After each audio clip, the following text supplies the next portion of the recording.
स्वागत है आप सभी छात्रों का आपके अपने इस चैनल स्टडी विद टाइगर पर।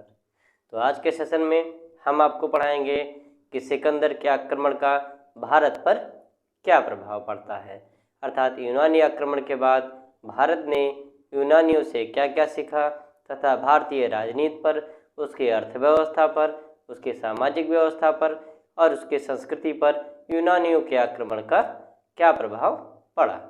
तो आइए इसी क्रम में आज हम देखते हैं सिकंदर के भारत पर आक्रमण के प्रभाव। Effect of Alexander's invasion. तो सिकंदर ने भारत पर आक्रमण किया और करीब 19 वर्षों तक वह भारत में रहा। इस दौरान वह निरंतर युद्धों में संलग्न रहा, अर्थात वह निरंतर युद्धों में लगा रहा। निरंतर युद्धों में लगे रहने की वजह से भारतीय प्रशासनिक व्यवस्था में सुधार करने के लिए उसके पास पर्याप्त समय नहीं था। फिर भी सिकंदर के आक्रमण के बाद भारत की जो कुछ राजनीतिक स्थितियां हैं उसमें बदलाव आया, कुछ आर्थिक स्थितियों में बदलाव आया, कुछ सांस्कृतिक स्थितियों में बदलाव आया और कुछ सामाजिक स्थितियों में बदलाव आया, जिसे आज हम पढ़ेंगे। तो 19 वर्षों के या 19 महीने तक सिकंदर भारत में रहा। कहा जाता है कि सिकंदर का आक्रमण भारत पर एक झंझावत अर्थात प्रचंड तूफान की तरीके से रहा, जो एकाएक आया और एकाएक चला गया। इतिहासकार स्मिथ कहते हैं कि सिकंदर जो है का आक्रमण भारत पर तूफानों के आगे भारतीयों ने, कहता है कि तूफानों के आगे भारतीयों ने अपना सिर झुका दिया और तूफान को गुजरने दिया। उसके बाद वे विचारमग्न हो गए, अर्थात सिकंदर के आक्रमण के आगे भारतीयों ने घुटने टेक दिए, आत्मसमर्पण कर दिया और सिकंदर को अपना शासक मान लिया। अगला हम देखते हैं कि सिकंदर के आक्रमण के बाद आखिर किन किन चीज़ों में क्या क्या परिवर्तन आए। तो पॉइंटर फॉर्म में इसको हम आपको बताएंगे। पहला परिवर्तन आता है कि सेना को यूरोपीय ढंग से संगठित करने की जरूरत पड़ी। पहले भारतीय जो सेना थी, भारतीय सेना में गजारोही सेना अर्थात हाथियों की सेना की प्रमुखता थी, लेकिन जब सिकंदर ने आक्रमण किया तो उसमें जो प्रमुख सेना थी वो अश्वारोही सेना उभर कर सामने आती है। इसलिए भारतीयों ने भी सोचा कि अब युद्धों में अश्व का महत्व या घुड़सवार सैनिकों का महत्व बढ़ गया था, क्योंकि ये तेजी से आक्रमण करते थे और तेजी से पीछे पलटते थे। इसलिए भारतीयों ने भी अब अपनी सेना में घुड़सवारों की संख्या बढ़ा दी। भारतीयों ने भी अब हल्के हथियार रखने शुरू किए, हल्के बख्तरबंद सुरक्षा कवच को पहनना शुरू किया तथा सेना को कई टुकड़ियों में विभाजित किया। दूसरा जो कारण है, एक विशाल साम्राज्य का गठन तथा एकता की पुनर्प्राप्ति। सिकंदर ने जब भारत पर आक्रमण किया तो पश्चिमोत्तर प्रांत में बहुत छोटे छोटे राजा थे, ये आपस में लड़ते रहते थे। इसी इनकी जो है अंतर्द्वेष, इनके कला का, इनकी जो मनमुटाव की स्थिति थी या इनमें एकता नहीं थी, इसी का लाभ उठाकर सिकंदर ने उन छोटे छोटे राज्यों को क्रमशः विजित किया।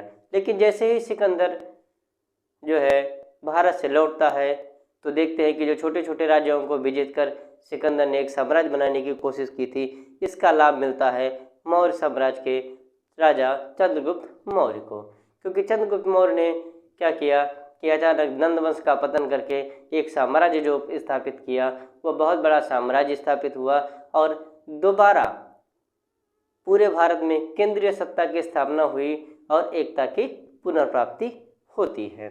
तीसरा जो क्रम है, यवन बस्तियों जैसे अलेक्जेंड्रिया, जिसे काबुल में है, जिसे हम आधुनिक में बेग्राम कहते हैं, निकैया अर्थात पोरस और सिकंदर के बीच में जिस जगह पर युद्ध हुआ था वहाँ यवन बस्तियों की स्थापना की गई और उस नगर का नाम रखा गया निकैया। दूसरा नगर जो था उसे हम कहते हैं बुकेफल या बहुकेफला। बुकेफल जो है ये जो नाम था वो सिकंदर के घोड़े का नाम था। इसी घोड़े के नाम पर सिकंदर ने जहाँ घोड़े की मृत्यु हुई थी उस स्थान का नाम, उस नगर का नाम बुकेफल रख दिया। और बैक्ट्रिया अर्थात अलेक्जेंड्रिया, निकैया, बुकेफल, बैक्ट्रिया आदि कई नगरों की स्थापना या कई और बस्तियों की स्थापना भारत में की गई और एक दूसरे से जो सांस्कृतिक प्रभाव हैं वो एक दूसरे से सीखा। अगला है भारत और यवन के बीच व्यापारिक संबंध बने। यवन चूँकि यूनान से आए हुए थे, पश्चिमोत्तर प्रांत से आए हुए थे, इसलिए वहाँ से लेकर के मध्य एशिया तक जो व्यापार था वो पुनः फिर से प्रारंभ हुआ। भारत और यवन के बीच व्यापारी, दार्शनिक, बुद्धिजीवी क्रमशः आते जाते रहे और एक दूसरे का सहयोग करते रहे, अपने ज्ञान को बांटते रहे, अपने अनुभव को बांटते रहे।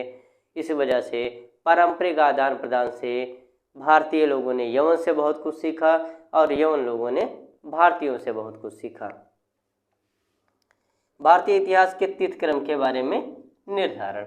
इसके पहले जो हमारा भारतीय इतिहास होता था उसमें तिथिक्रम को उतना महत्व नहीं दिया जाता था, लेकिन जैसे सिकंदर 326 ईसा पूर्व में सिकंदर के आक्रमण के समय तिथिक्रम का जो निर्धारण है वहीं से प्रारंभ हो जाता है।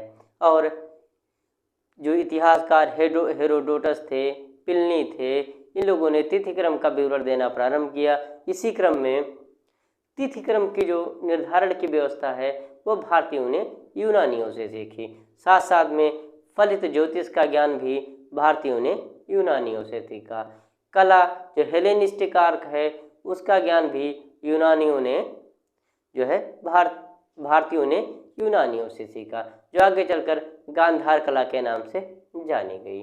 भवन बनाने की जो हल्के भवन बनाने की जो विधियाँ थी, आर्किटेक्चर मेथड था, वह भी यूनानियों से भारतीयों ने सीखा तथा भारतीयों से यूनानियों ने भी कला, संस्कृति, आर्किटेक्चर के बारे में तथा शासकों के बारे में, खान पान, रहन सहन, वेशभूषा के बारे में, व्यापार की विधियों के बारे में भी सीखा।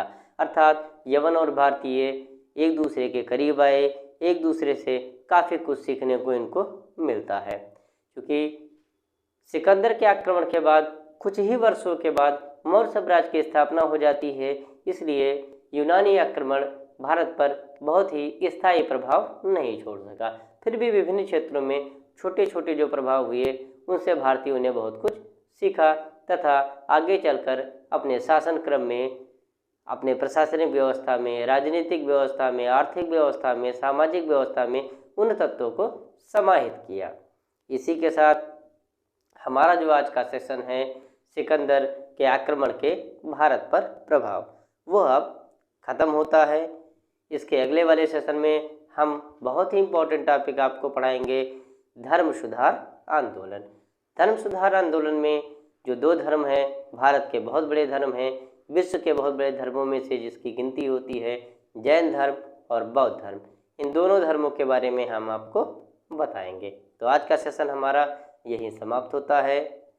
तो आपको जैसा पता है कि स्टडी विद टाइगर चैनल जो है वो आपके परिवार के तरीके से है, इसलिए ज़्यादा से ज़्यादा इसे लाइक करें, शेयर करें एवं सब्सक्राइब करें।